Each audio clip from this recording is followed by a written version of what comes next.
Chúng ta ngày hôm nay đâu?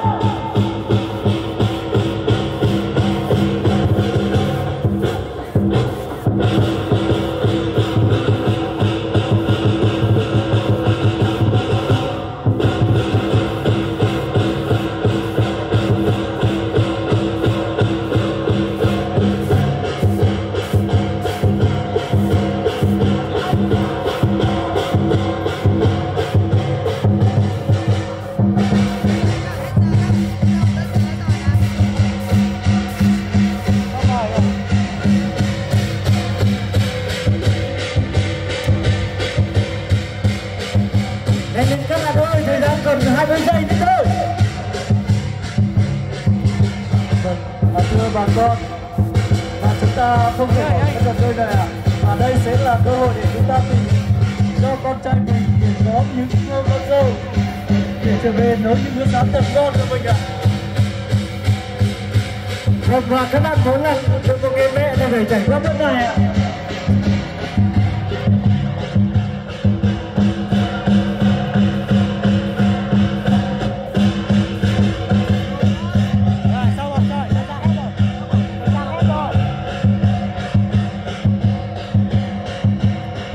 Là thời gian còn 10 giây. 9, 8, 7, 6, 5, 4, 3, 2, 1, hết giờ. Ba thí sinh hãy đạp sang ngầu mình xuống ạ. Vâng, mời tổ trọng tài hãy vào làm việc ạ. Mời ban giám khảo nữa. Mời ban. Sau đây mời hai người. Ông Giang Á Phứ, ban giám khảo của buổi sáng ngày hôm nay hãy chứng kiến cùng tổ trọng tài chúng tôi. Bà Thiệt. Vâng, mời chị Bùi Thị Thiệt ạ. Và chị Bùi Thị Diệt ạ. Hai chị hãy lên trên này cùng chứng kiến với chúng tôi. Được rồi.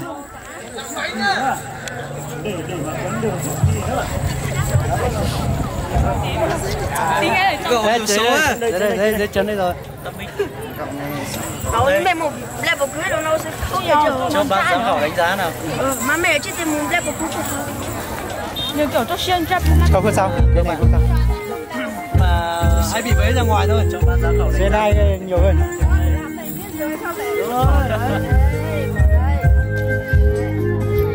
Xe nhiều hay ít? Đấy phải lắc như chi diện đi à. Em thắng cái lắc đi nào.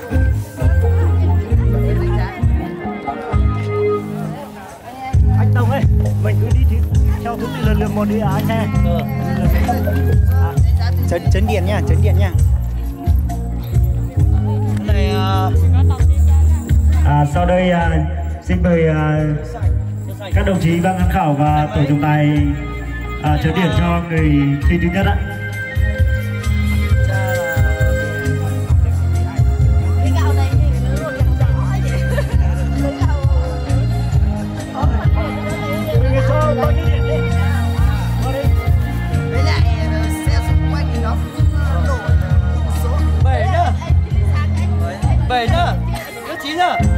Sốc quân không bị vấy ra ngoài. Đừng. Thí sinh thứ hai mời ban giám khảo và tổ trọng tài ạ. Chủ yếu cái này nhá. Rơi mã vào ra ngoài này. Chủ yếu mấy cái ra ngoài nhá. Ra ngoài ai ra nhiều anh ít. Ai ra nhiều ai thua nhá. Vâng, và thí sinh số 3.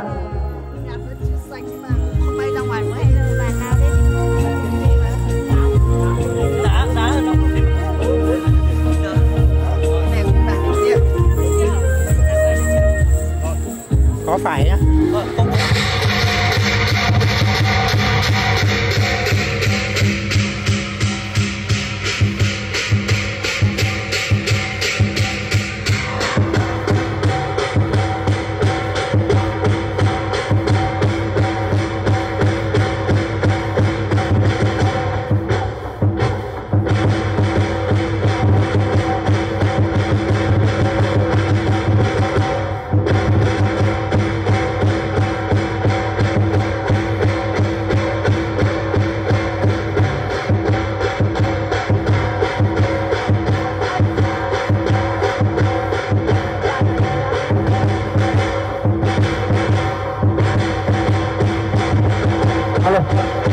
Bây giờ các bạn nam ở đâu ạ? Giơ tay lên thế nào?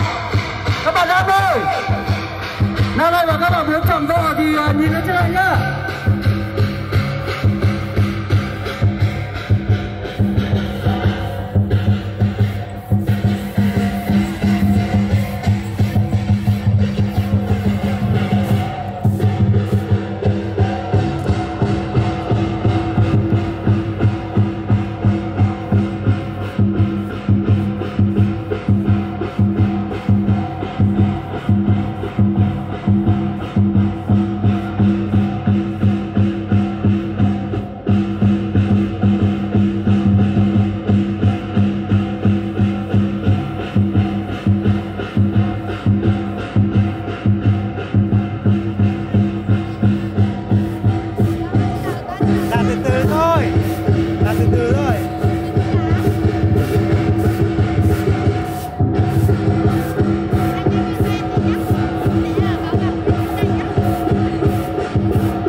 Các đội thời gian còn 10 giây ạ.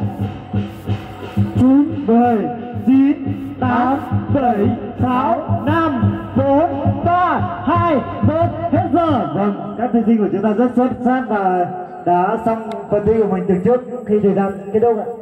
Vâng, bây giờ cũng xin trân trọng. Vâng, có lẽ là tổ trọng tài chúng tôi sẽ chấm điểm luôn ạ. Sạch rồi nhưng mà hơi váy ra ngoài một tí nhỉ? Nhiều quá Như ơi. Chân kìa.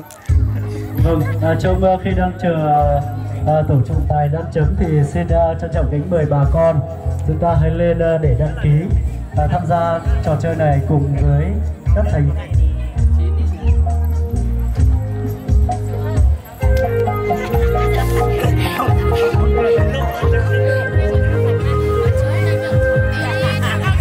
Ngồi đấy chị đang gì? Nhìn chân kìa.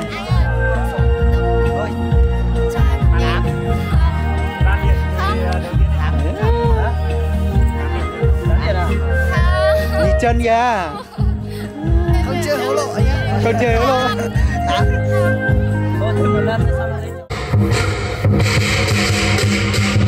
Và sau phần thi này, nếu khán giả nào có nhu cầu thi thì hãy đăng ký với ban tổ chức chúng tôi ạ.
một công việc của nữ giới, nhưng mà nhìn ba thí sinh của chúng ta sàng nhạo rất là chuyên nghiệp ạ.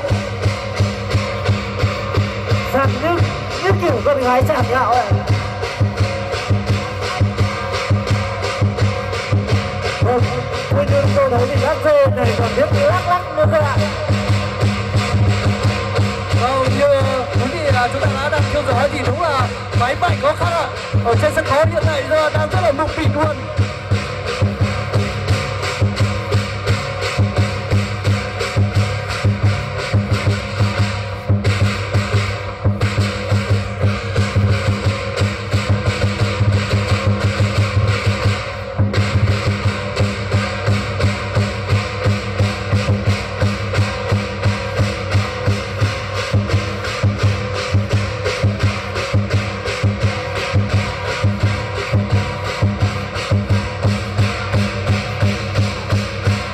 Thời gian thi đấu tôi còn phút thì rất là còn chỉ còn đánh bằng dây thôi ạ.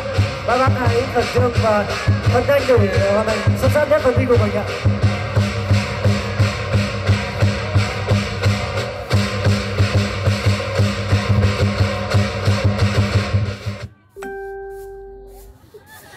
Thời gian thi đấu vẫn còn ạ. Một thí sinh.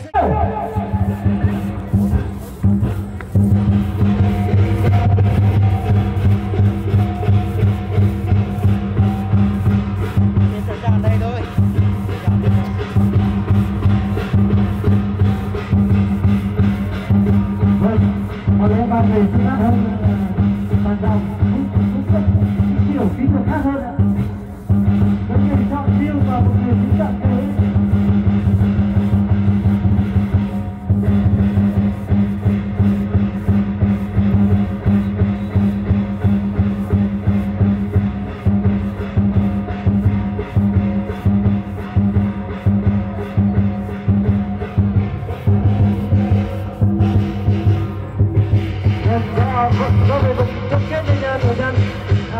thi đấu của chúng tôi rút số còn 2 phút thôi ạ, không phải 3 phút thì bắt đầu nữa. Yêu cầu các thí sinh nhanh tay hơn.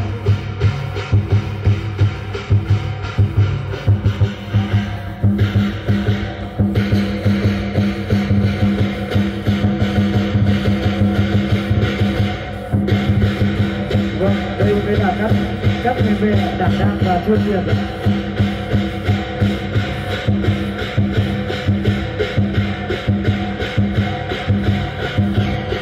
Vâng, đã có một thí sinh đã hoàn thành về phần thi của mình. Còn thí sinh thứ hai và còn thí sinh thứ ba ấy khẩn trương. Thời gian cũng ra luôn rồi. Thời gian vẫn còn ạ. 20 giây. Có gan đi.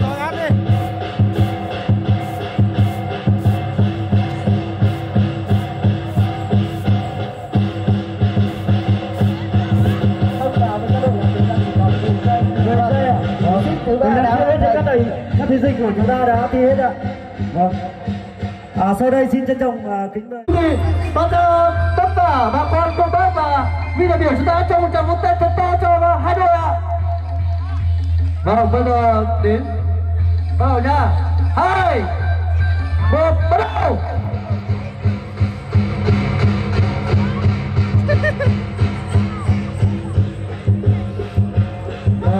Từ cái đoạn thi đấu của mình thì hai đội thi đã bước bước gần như rất đầy rồi.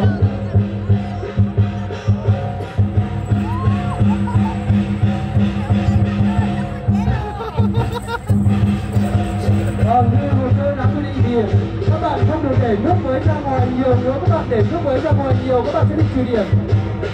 Vì vậy các bạn hãy cẩn thận.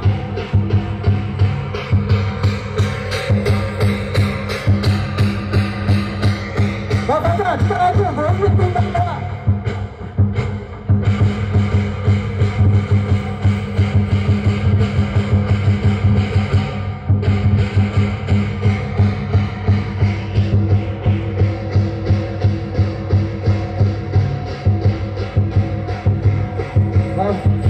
Trò trò chơi này cũng thể hiện sự khéo léo và siêng năng của người phụ nữ. Vì rồi ngày xưa chúng ta là chưa có trâu, chưa có cam, cho nên là chúng ta toàn đi lấy nước bằng ống tre để lấy nước của ống tre Phương kỳ kỳ đòi hỏi một người phụ nữ phải đảm đang. Và hôm nay qua cái trò chơi này chúng ta tí nữa chúng ta sẽ tìm ra một người phụ nữ đảm đang và nhanh nhạy nhất ạ. Đội nào sẽ giành giải nhất?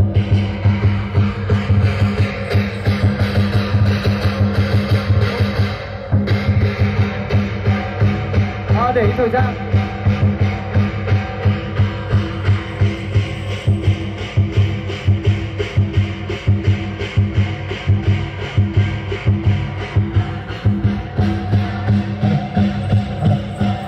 Các bạn rất nhanh nhẹn.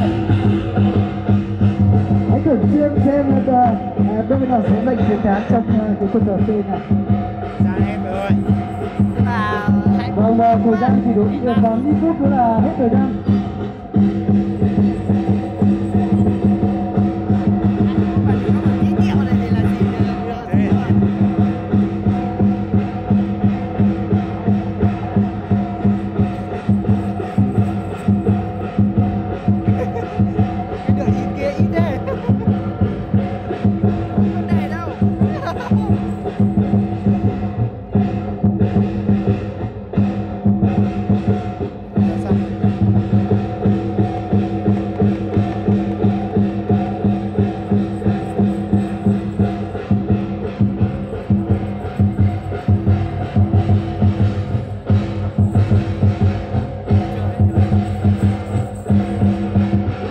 Vâng, các bạn hãy khẩn trương đi.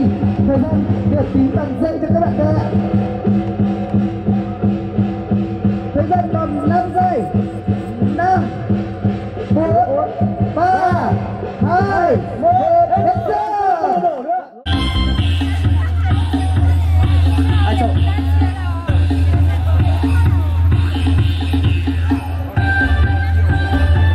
Vâng, đôi này sang chọn bên của mình và đôi còn lại sang chọn bên này.